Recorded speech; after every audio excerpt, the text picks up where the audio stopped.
Why do you believe international students should choose UK as a study destination? So don't just come to the UK and just sit by yourself and go to class, do your studying and then go back to class. Connect with these people. I feel that Indian students are a bit shy. If you are going abroad, leaving your comfort zone, don't try to find another comfort zone again there, right? I have one data from a couple of UK universities I visited last year, and they said 90% of their international students never visit the career center. There are experts out there who are being paid just to help you do that, and you don't even look for help. I'm Lynn and I've worked at Heriot-Watt. And now I'm the International Recruitment Operations Manager, which is a very fancy title. I'm glad that you are being part of the whole international student community for so long. Biggest question any student today has in their mind when they're looking to go to UK, am I going to get a job or not? You need to want the job. It's not going to be handed to you on a platter. Many international students, when they come to the UK, they expect that the university is just going to say, sign up here, here's your £60,000 a job with a car. The careers office will help. Those that maybe haven't, don't stand a chance. Before we start, do subscribe the channel.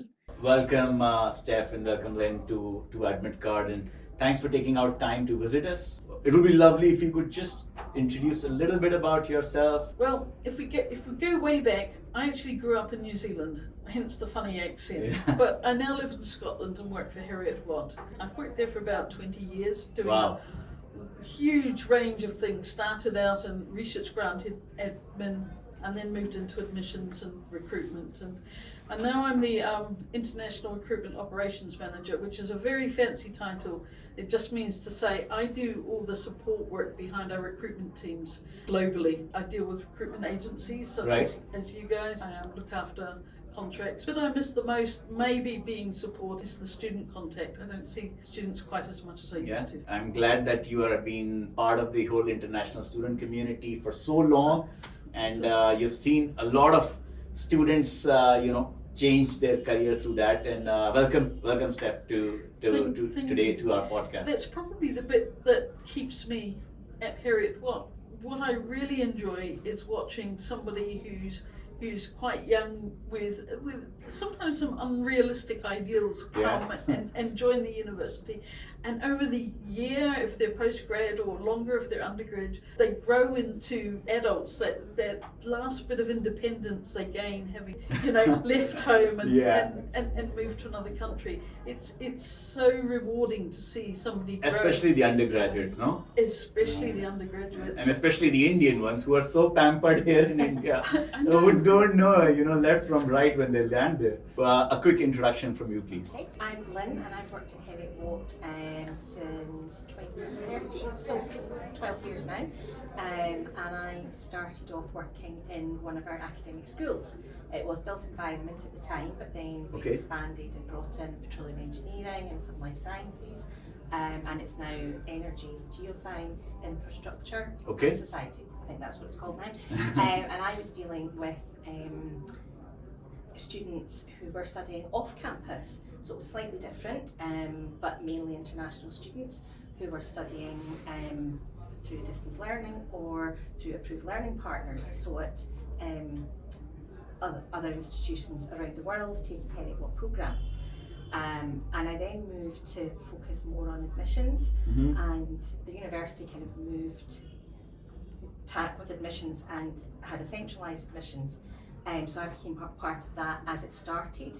It was quite an exciting time. It brought together admission staff from all different schools. That's when I first started working with Steph. And yeah, we kind of built it up to, okay, we're a university, we're one university, but we're all doing different things. Can we bring it all together? Can we all work, the same? It's the same goal at the end of the day. So yeah, we've worked over the past few years to kind of bring that up. So we deal with undergraduate, postgraduate, and also just in the last couple of years, our global college, which is our foundation and pre-masters. And so I've done various roles within admissions and currently partnerships and international admissions manager, looking at things like international qualifications. So we say you need a UK 2-2 for entry. Right. What does that mean to somebody from India or from elsewhere? Yeah, So- we all are so confused. You should Yes. just put it correctly on the website. So that's what one of the big jobs that Steph and I do, Yes. working together Yeah. from that admissions and that recruitment point of view.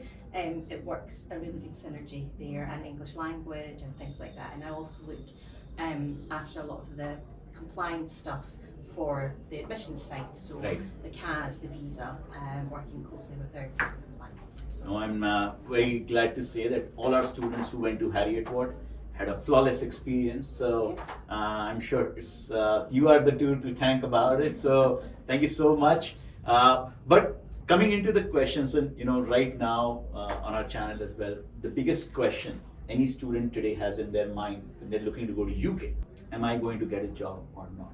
And so the question is, why do you believe international students should choose UK as a study destination? I hesitate slightly because there's lots of nuance to that question.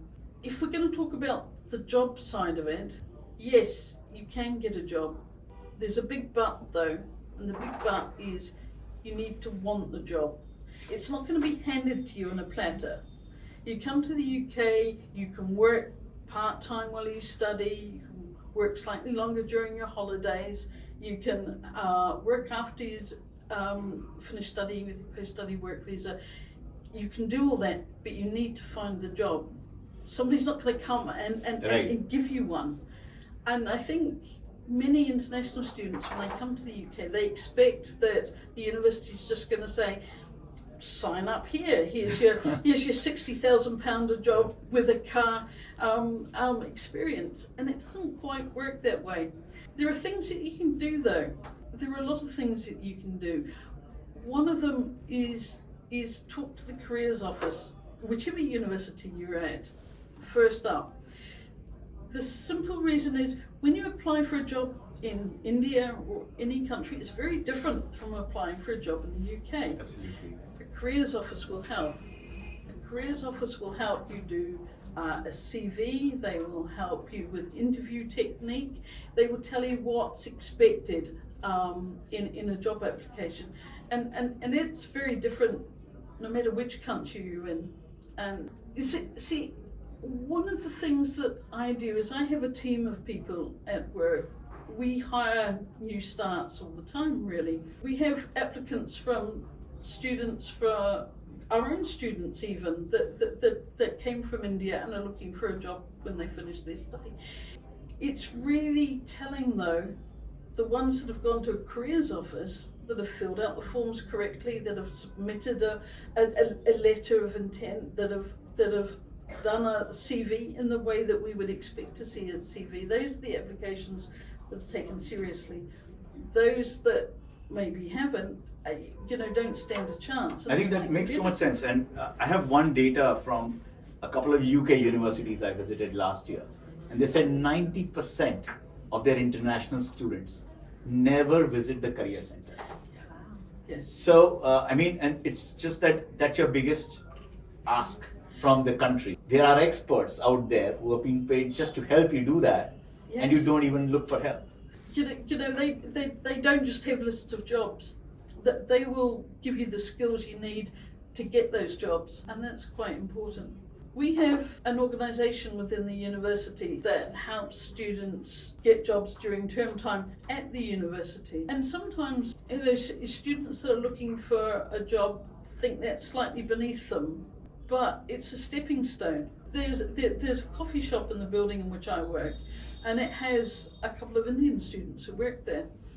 And they are learning the differences between working here maybe in an employment and in the UK, and it's one of those stepping stones because they're going to use these skills for their post-study work visa. When they go in an interview, they're going to say, I worked at Heriot-Watt.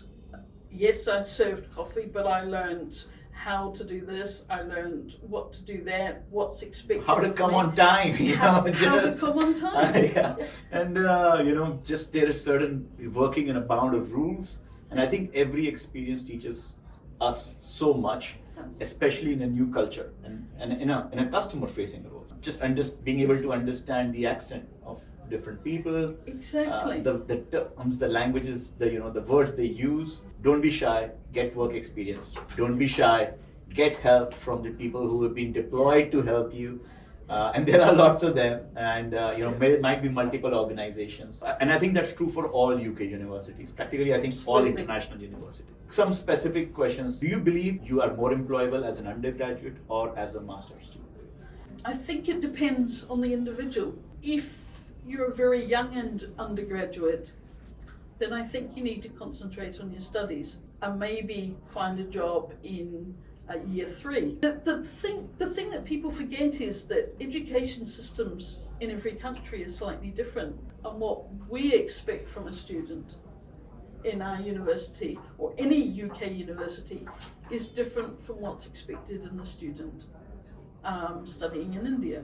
And so a young undergraduate needs to concentrate and learn those skills and how to write an essay in a way that'll get a good mark and how to fulfill that academic potential that they've got locked up inside them.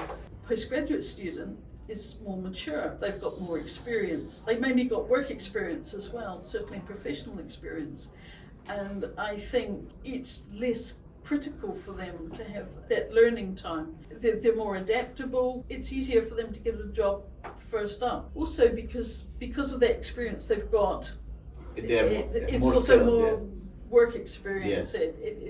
It's better for an employer. So you're saying if you have prior experience, that is definitely going to help you get employment. Yeah. Last question to you, Lynn. And you get, you work with so many partners from all over the world, and you get students coming in. What do you see is the biggest gap that Indian students have which they don't cover, and they come to UK, which you would want them to work on? I think one of the things Steph mentioned there was the differences in the education system. So be prepared for that. Be ready for that. Look at what's expected of you as a UK student. Connect with all our students are given a personal tutor and also a student success advisor. Wow. And the key there is the student Even success. I didn't know that, actually. Yeah. That's So you have your fantastic. personal tutor, it's usually an academic member of staff, and then there are these student advisors as well. Connect with them. So don't just come to the UK and just sit by yourself and go to class, do your studying and then go back to class. Connect with these people and find out what you can do to make yourself more successful. Right. There's an Indian society as well at the university, so connect with others. There's lots of opportunities there, so make the most of it. Be prepared to make the most of all the opportunities and all the connections you can have. What consistent theme I'm understanding is that, I feel that Indian students are a bit shy to approach for help, for knowledge.